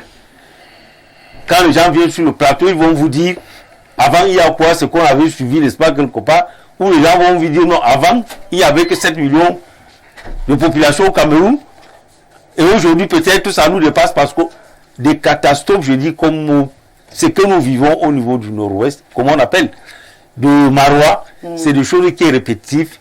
Tout le monde sait la période là, dont il n'y a que, n'est-ce pas, des moyens à donner, n'est-ce pas, aux dirigeants de ce côté, le gouverneur ou autre, préparer la population, faire évacuer tout leur bétail, des personnes laissées d'abord, et puis même après cela, qu'est-ce qu'on fait? Je crois que quand vous allez dans la zone de l'Estonie, il y a des grands, n'est-ce pas, de terrains vides. Pourquoi on veut toujours laisser cette population-là là? Mais qui les a d'abord placés là-bas? Vous voulez parler de la délocalisation? La délocalisation de tout ce quartier-là. Parce que c'est la période que les techniciens peuvent aller voir comment cette eau traverse, d'où ça vient et quel espace ça occupe. Voilà. Donc on essaie de délocaliser, n'est-ce pas? On crée de nouveaux quartiers, même hors de la ville. On a une situation, hein, il parle là des inondations. C'est vrai également que pour le cas des catastrophes ici, on disait la même chose. Les gens ont construit là, il fallait pas construire. Et puis, le terrain, il y a eu éboulement. Là, on dit justement, les gens sont installés sur le parcours de l'eau et la digue qui devait être construite pour limiter les dégâts n'est pas construite. Aujourd'hui, on compte les morts, on compte les pertes, les dégâts énormes en matériel. Et on voudrait barrer la route à cette réalité. Qu'est-ce qu'il faudrait en premier lieu ajuster pour qu'on ait plus ce genre de situation? Si vous aviez moyen d'être le Premier ministre en face des autres ministres et qu'il fallait prendre des résolutions. Merci Rosalie pour... Rassurez-vous, ne me remerciez pas pendant toute l'émission. Hein. Une fois de plus. C'est une courtoisie, elle m'est légitime. Et je vais parler un peu comme un juriste que je suis. Vous savez, il est opportun de rappeler aux millions de téléspectateurs qu'il existe plusieurs types de catastrophes naturelles. C'est-à-dire, elles sont répertoriées selon plusieurs. Nous avons des feux de brousse c'est une sorte de catastrophe naturelle. Nous avons des tremblements de terre, nous avons des éboulements de terrain, nous avons les températures extrêmes, nous avons des éruptions volcaniques et bien d'autres. Et les inondations dont on parle en font partie. Maintenant, dans l'histoire du Cameroun, nous avons vécu beaucoup. L'histoire du Cameroun nous ressort beaucoup de situations catastrophiques du point de vue naturel. Nous avons le lac 1986. Nous avons la catastrophe de Sambé-Folan, si je ne m'abuse, c'était en 98. Et nous avons le cas des hécatombes récents. À la fin, qu'est-ce qui s'est passé? Et après Zeka, on a eu l'éboulement de Damas. Parce que à l'époque, je vais le dire aujourd'hui, j'habitais pas très loin de là. J'ai eu la vie sauf grâce au Seigneur. Et je l'aurai toujours. Alors, à la suite, on a vu des gens qui sont dépêchés, qui sont arrivés, on a déporté des médias, des gens ont dit des choses. Rien. À la fin, aucune mesure, rien ne s'en est suivi. Dans d'autres pays, par exemple en Inde, où nous voyons régulièrement des inondations. Mais parce qu'il faut calquer ce qui est bien chez l'autre et laisser ce qui est mauvais. Ils ont très souvent eu des procédés, un mécanisme de prévention des catastrophes. Vous voyez, on parlait tout à l'heure du nombre de dégâts qui sont incroyablement considérables. Il y a eu des pertes en vies humaines, il y a même le pont, la rupture du pont reliant la localité de Maga à Yagua, avec toutes les conséquences que cela emporte. Alors, s'il fallait me mettre dans la peau du Premier ministre, s'il faut que je vous emprunte votre expression, je pense qu'il va falloir être très rigoureux il va falloir mettre déjà un accent sur la vétusté voilà, de certains édifices qui contribuent à notre valeur culturelle. Je parle de ce pont, qui il était déjà très fragile. Sans même ses eaux, il aurait rompu. Les digues, mon copanéliste le disait tout à l'heure, on n'a pas pris la chose à la mesure. Les digues étaient fragiles et puis même une petite pluie, tout porte à croire que même une petite pluie aurait fait céder les dites digues. Alors, j'ai regardé très récemment, je pense en date du 15 septembre, une intervention de Madame le ministre de l'urbanisme et de l'habitat qui rassurait les populations de ce que des mesures provisoires sont prises. Je ne sais pas lesquelles jusqu'ici.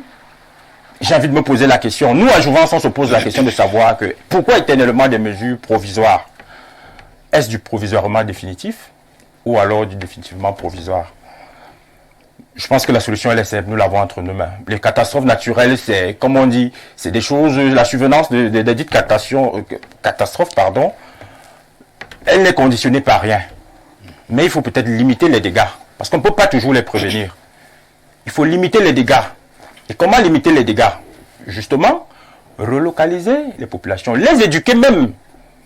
Faites prendre conscience aux populations qu'ils sont dans des zones fortement à risque. On a vu le cas à Fébé, à côté de nous là, en Bankolo, voilà. Mais il y a des populations, on a vu des gens à qui on a offert des matelas dans une grande maison, qui ont dormi, mais aujourd'hui, on ne sait pas qu'est-ce qu'il en est. On a vu des cargaisons de une cinquantaine de camions partis il y a quelques heures, ou du moins quelques jours, si je ne m'abuse, en train d'aller. Personnellement, je ne connais pas le contenu. Mais, me fiant aux expériences passées, je suis convaincu de ce que c'est des mêmes choses. Du moins, des seaux, des matelas et autres, c'est pour dormir où? Pendant qu'on vous dit que des logements, il y a plus de 2000 personnes qui sont sans logement. Des écoles ont été détruites. Ça veut dire que l'année pour ces enfants, elle est entamée de façon défavorable pour eux.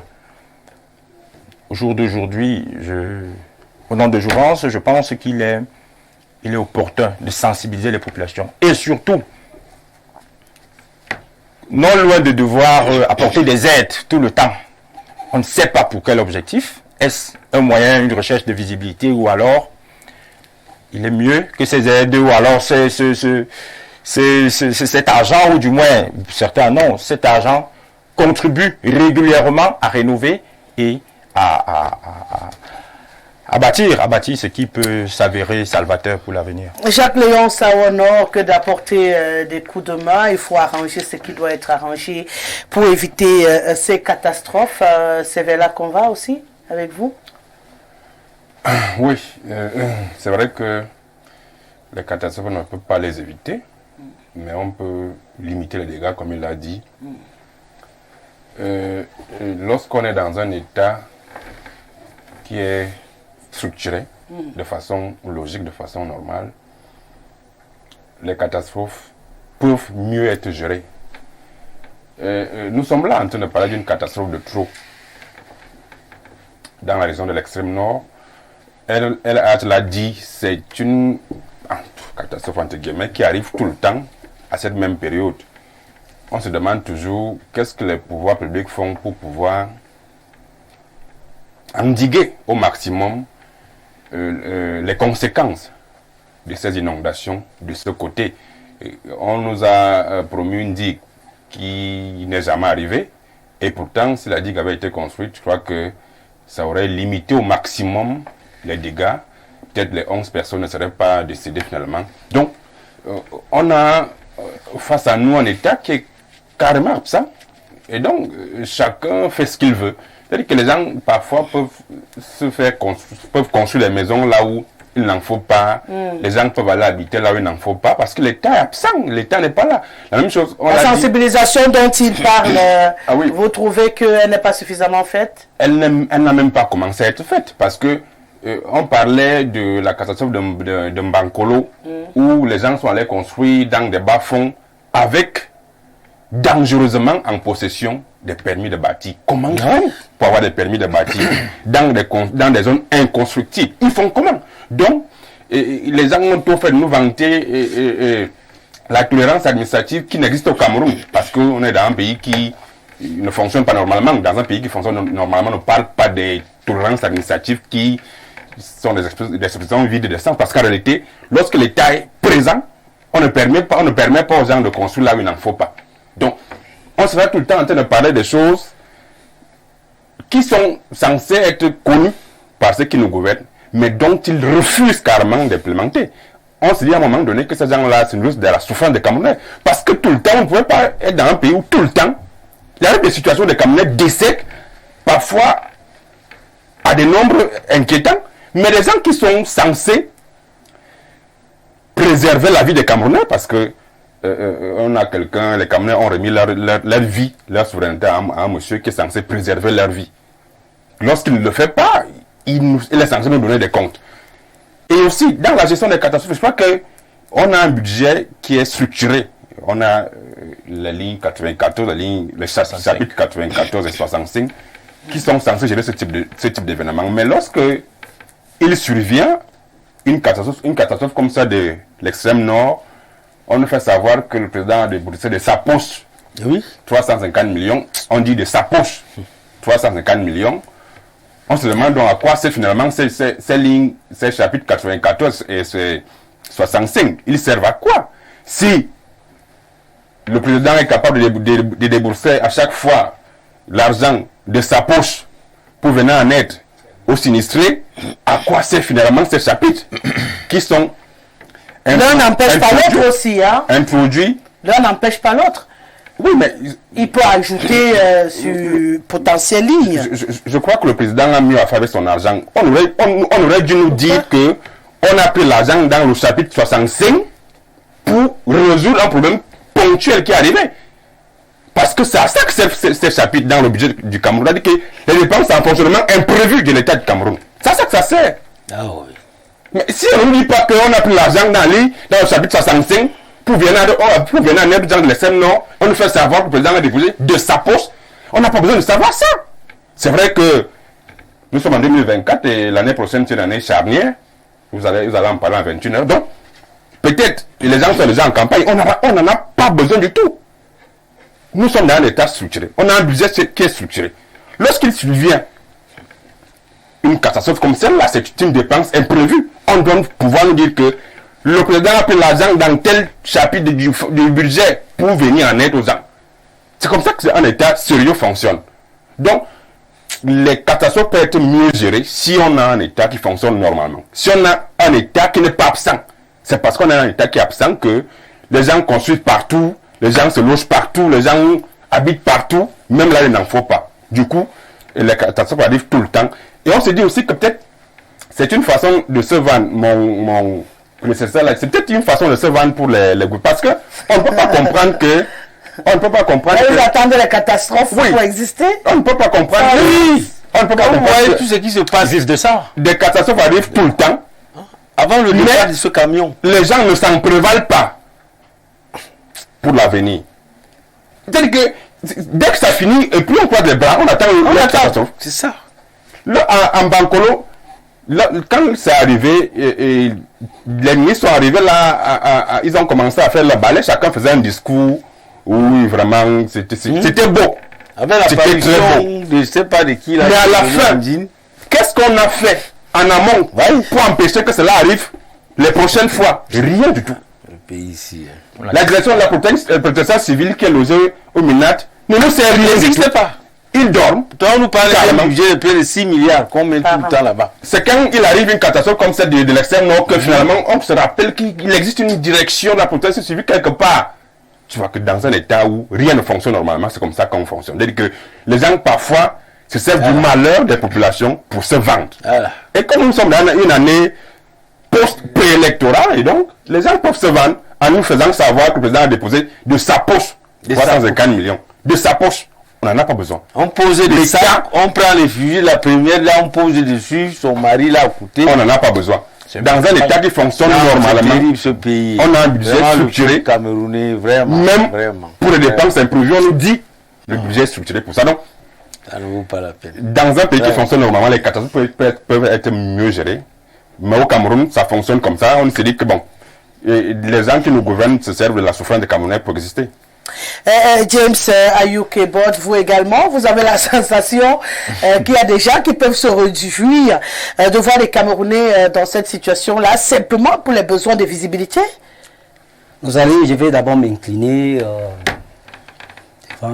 devant la mémoire de tous ces Camerounais qui ont perdu leur vie.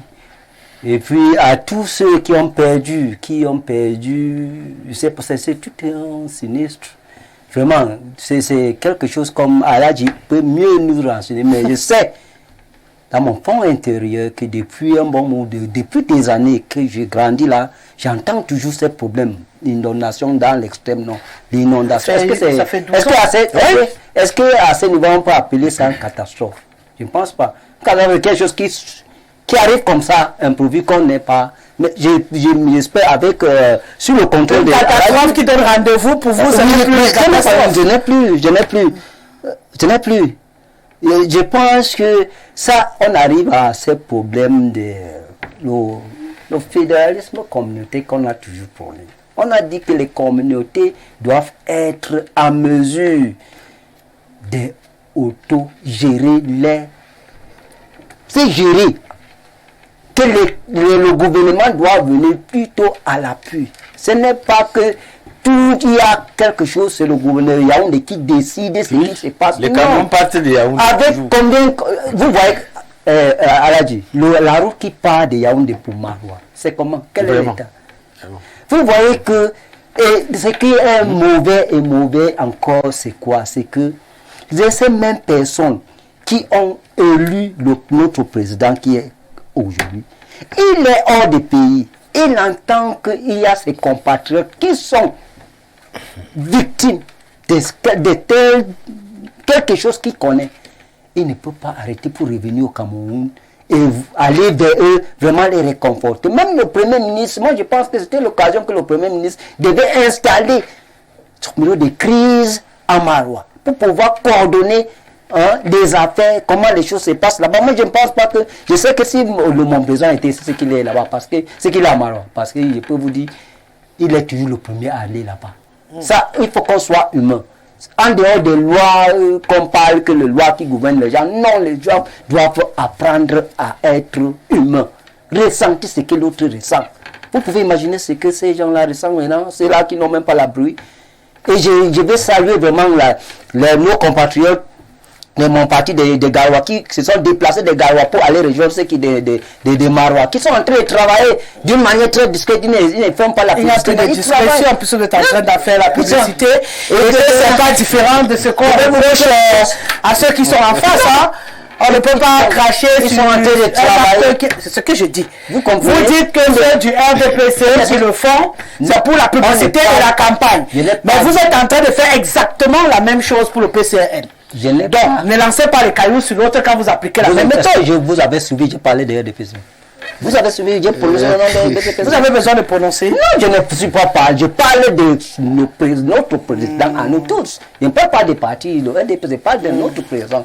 Je ne parle pas de RDPC. Donc, oui. Et je vous dis, ça c'est le problème c'est un problème local.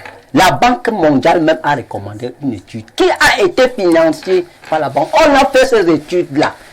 Ce ne sont pas les techniciens qu'on manque au Cameroun. Les techniciens sont là. Ils attendent juste que voilà ce que vous avez demandé. Allez faire le travail. Je vous dis que ces choses-là ont été faites. Ces études, ce qu'il fallait faire pour réduire. C'était fait. Ce n'est pas le gouvernement qui a financé. Pourquoi on laisse les années passer? Je crois que peut-être c'est moi. On a dit qu'il n'y a pas l'argent. Mauvais. Mais on devait aller. Est-ce que c'est une année qu'on doit tout construire? Non, on va progressivement. Il y a ce qu'on peut faire l'année-ci. Il y a ce qu'on va faire même dans 5 ans. Ce qu'on devait commencer. On dit à la guerre. On dit toujours que lorsque tu vas aller trop loin, comment même avec un petit pas, ça va aller tout progressivement. On ne devait plus être en train de parler 12 ans après, heureusement que Aladji m'a dit, 12 ans après, on parle de la même chose. Ça veut dire que même l'année prochaine, c'est la même chose. Ça va se revenir puisque Il n'y a rien qui est fait. Donc, on considérer que c'est une tempête dans un verre d'eau. Mais il n'y aura rien, puisque tout est là. Les mêmes personnes, après cette saison-ci, la vie va revenir vraiment. Et les personnes vont tous s'installer là. Et l'année prochaine, les mêmes choses vont revenir. Est-ce que c'est ça la solution? Non. Nous croyons que la communauté, le maire, les chefs, donc, la communauté locale doit être à mesure. On doit les donner les moyens, à mesure de gérer. Que le gouvernement vient maintenant juste à l'appui. Quand ils ont déjà réussi à faire ce qu'ils ont à faire, ce n'est pas un problème de Yaoundé. Non, ce n'est pas un problème de Yaoundé. C'est ce que nous demandons. Il y a une décentralisation. Je dis une décentralisation aboutie. Il faut que vraiment ça soit effectif. Ce n'est pas les histoires qu'on invente. Ce n'est pas. Aujourd'hui, on ne peut pas vivre un enfant qui vit quelque chose à Messi. 12 ans après, il continue à vivre la même chose. Même lui, il va dire que mon père, s'il a vraiment, je ne te comprends pas. Il va développer des sentiments, des sentiments vraiment autrement. Donc, ça, c'est quelque chose de très important. Il faut qu'on sorte, on essaie de se réveiller, de ressentir ce que les autres parce qu'on est à Yaoundé. Il y a tout va bien, il n'y a pas de. Mais je parle même ici à Yaoundé. Les gens souffrent. Je voulais même parler de quoi? Des gens souffrent ici là. Parce que comment on va évoluer comme ça? Comment? En laissant les autres en arrière. Ils sont des enfants de quel pays? Comment ils ne vont pas toujours chercher à quitter ce pays ici là? Un pays qui est riche, mais que les citoyens vivent dans la pauvreté. Est-ce que c'est normal ça? Vous et moi. C'est pas à moi que tu dois demander. Écoute, la décentralisation doit être effective. Ce n'est pas quelque chose qu'on doit aller chercher, qu'on doit réfléchir, qu'est-ce qu'il faut faire. La solution est déjà là. Les techniciens ont déjà fait tout ce travail. Ils ont déjà tout fait. Il faut seulement implémenter. La volonté politique pour que ça soit implémenté. D'accord. Donc, ne disons pas qu'il n'y a pas les techniciens au Cameroun. Non, ce n'est pas vrai. Ce n'est pas vrai ça. Ces gens-là sont là. La protection civile, les techniciens, moi je connais quand même des gens. Ils sont là et ils travaillent nuit et jour. Sauf qu'ils n'ont les moyens pour implémenter vraiment ce qu'il n'y a pas. D'accord. Oui, je crois que dans le premier thème, on parlait de la forme de l'État. Le Cameroun est un État unitaire décentralisé. Vous imaginez que pour la gestion d'une crise, d'une catastrophe, à l'extrême nord, les camions sont obligés de partir de Yaoundé pour faire 5 jours de route. Mais c'est terrible. C'est-à-dire que depuis 1996, que le Cameroun est devenu un État unitaire décentralisé, jusqu'en 2024, on ne réussit pas à implémenter la décentralisation jusqu'à ce niveau. Nous restons un État hyper centralisé. Vous imaginez, en 2024, les camions partent de Yaoundé pour aller à l'extrême nord. Ils vont faire 5 jours de route. Mais c'est une incongruité terrible. Donc vous comprenez que la forme de l'État, c'est très important. Même dans la gestion des petites crises locales, la forme de l'État est très importante. Lorsque la crise qu'on parlait là a commencé, les gens ont commencé à dire oui, on veut le fédéralisme et tout et tout. Bon. Si on avait été dans un État où l'application de la décentralisation était aboutie, à un moment donné, pour croire que la décentralisation soit une alternative au fédéralisme, les gens allaient oublier. Si on avait finalement, avant que cette crise n'aboutisse, si on avait appliqué l'article 62 alinéa 2 de la Constitution qui dit que ces deux raisons doivent avoir des statuts spéciaux, est-ce qu'on devrait arriver jusqu'à ce niveau? Il me semble que non. Il a fallu qu'on ait un grand dialogue. Après le grand dialogue, on a dit que oui, maintenant on va appliquer ce qui est dans la Constitution. Vous comprenez que on n'est pas dans un État qui fonctionne normalement. Il faut parfois, à un moment donné, que certaines situations arrivent pour qu'on se réveille de notre grand sommeil. Je crois que dans un État unitaire décentralisé, les camions ne doivent plus partir de Yaoundé pour aller à l'extrême nord. Monsieur Ayou l'a dit, localement ça doit pouvoir se gérer. Et Yaoundé vient seulement en appui. Mais ce n'est pas le cas. Nous avons un budget de 6 000 milliards qui est géré à Yaoundé et Douala. C'est terrible dans un pays comme le Cameroun. Donc, certaines crises arrivent parce qu'on a encore un État qui ne lâche pas du lest, qui ne veut absolument pas lâcher. Les gars sont à Yaoundé, ils se partagent tout à Yaoundé et Douala. Et dans l'arrière-pays, ça souffre. Voilà que pour gérer une petite crise, il faut que les camions partent de Yaoundé. En 2024, c'est une grosse connerie. Oui, Elhad. Justement, parce que là, je vous assure, vous allez, il y a des images qui parlent, il y a des images qui insultent un peuple. Je me souviens de ce que c'est l'évêque Cléda, après les élections, les résultats des élections, il a dit, cette région que je connais là bien, si c'est de là où sort vraiment ce résultat, c'est qu'il y a quelque chose qui ne marche pas. Si vous vous souvenez, Cléda avait dit ça. Donc mes frères du Nord, ça c'est une insulte. On vous parle, il a dit quelque chose de très important, on parle de la décentralisation, Rosalie. Donc on veut dire que Ngaoundere à Maroua, à Garoua, on ne pouvait pas acheter des matelas là-bas. Il fallait, n'est-ce pas, un rapport de publicité. On vient vous montrer qu'il y a des matelas peña. Parce que le monsieur qui avait dit des voitures qu'il distribuait au sous-préfet, un rapport de publicité, on vous montre comment... Non, c'est une insulte pour un peuple. Le Camerounais vraiment déçu de ce genre d'image-là. Donc à partir de cette année, la proposition qu'on fait, c'est quoi? Vraiment, créer un truc là-bas au niveau de l'extrême nord. Et on approche, je sais pas, des grandes saisons de pluie comme ça. C'est-à-dire qu'on fasse des achats, n'est-ce pas, comme bouffe, et déplacer même ces personnes-là. C'est une zone, c'est connu de tout le monde de Rosalie. S'il y a la volonté de bien faire, si les gens ne profitent pas seulement de la souffrance des autres, que cela s'arrête. Moi je dis ça, nous avons accompagné un homme, et aujourd'hui, sincèrement, ça ne va plus. Vous n'allez pas rester toujours des assistés, des éternels assistés. Mais non, que les élites, j'apprends qu'un ministre où il a pris cet argent qu'il allait donner 20 millions. Il a pris cet argent où il gagne combien? Mais non, il faut dire les choses. Tous ces élites-là qui attendent, n'est-ce pas, que ça vienne d'abord de Yaoundé. Parce que bientôt ils vont venir avec des billets de 2 000 francs. Vous demandez encore d'aller voter, de faire ceci, de faire... Non. Il faut que ça change, mes frères de l'extrême nord. La route, il n'y a pas. J'ai vu les camions qui vont traverser pour aller au Tchad.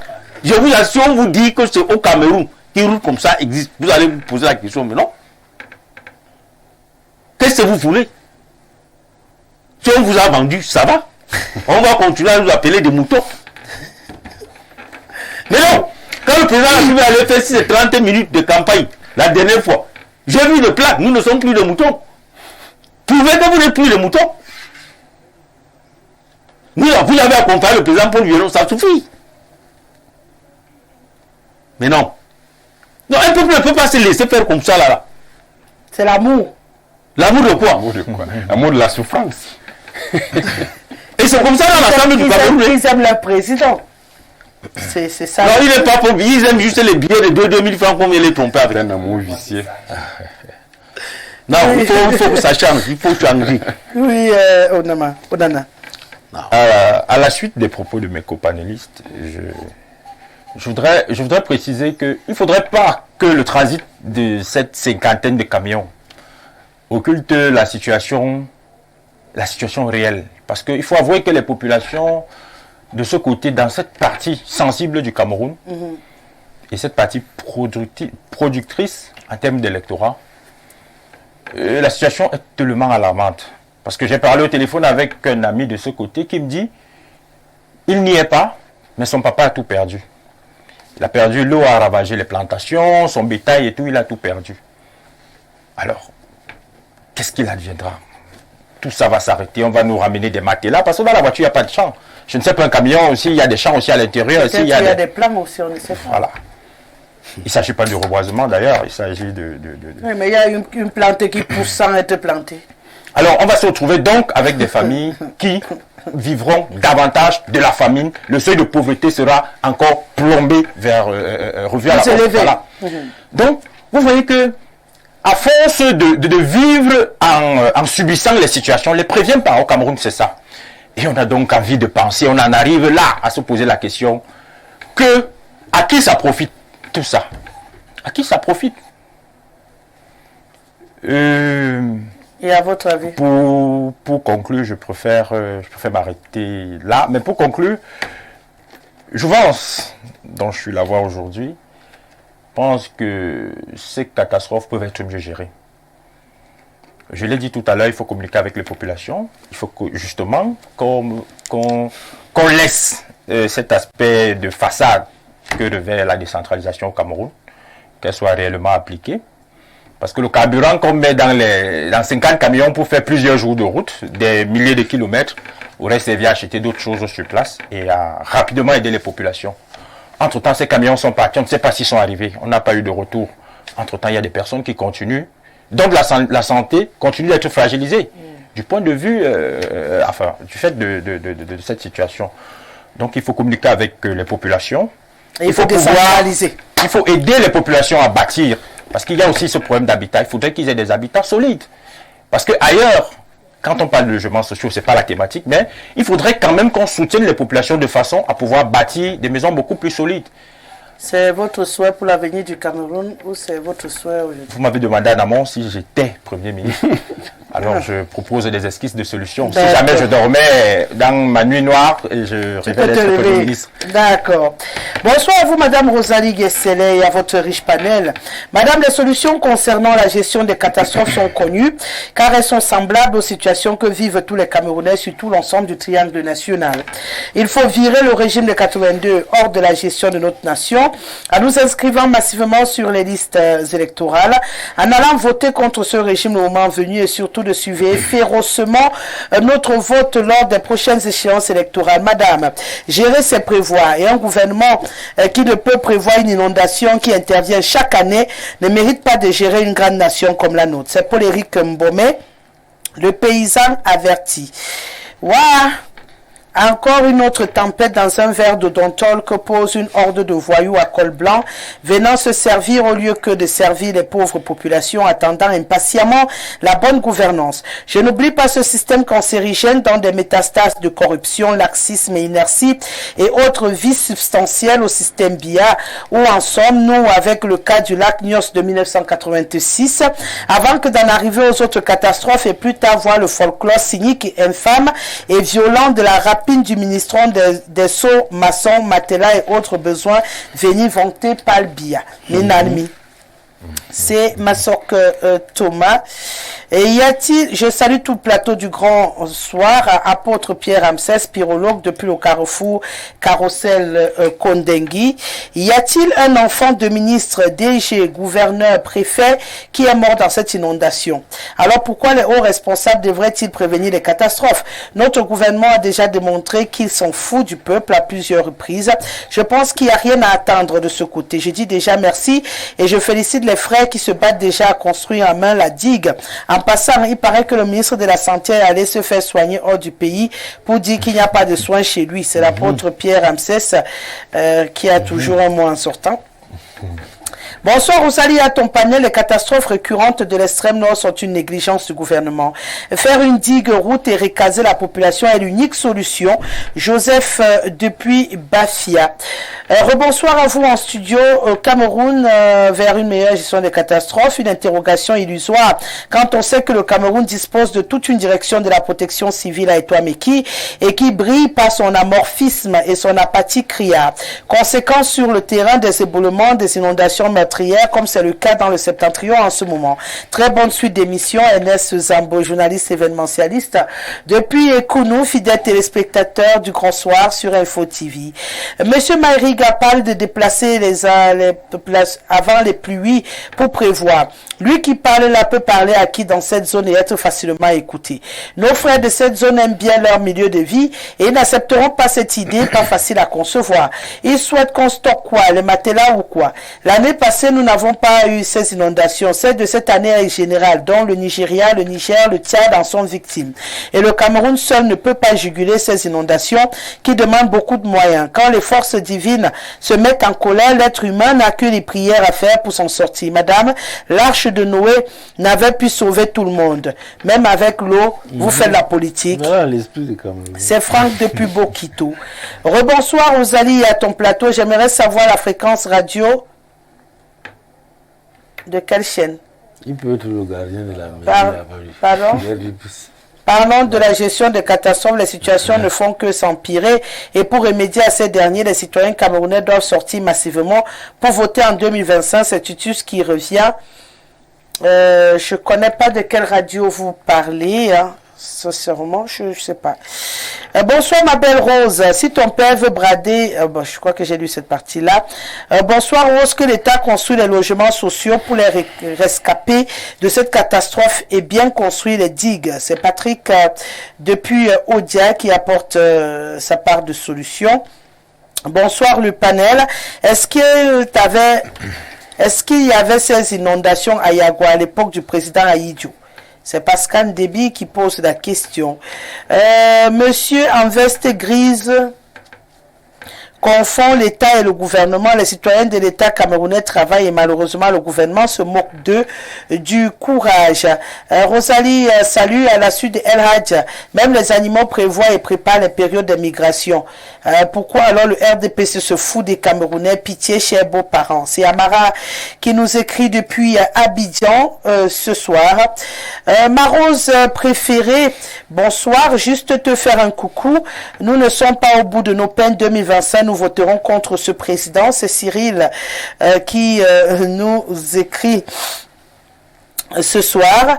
Bonsoir Rosalie. Aucun camion partant de Yaoundé ne peut faire en ce moment 5 jours. C'est au moins 7 jours pour les premiers. C'est Mathurin depuis Odia qui répond à mon cher Florian qui demandait s'ils sont déjà arrivés ou s'ils ne sont pas encore arrivés. De toutes les façons, dès qu'ils auront atterri, vous aurez l'information sur tous les médias du Cameroun. Donc, ne vous inquiétez pas.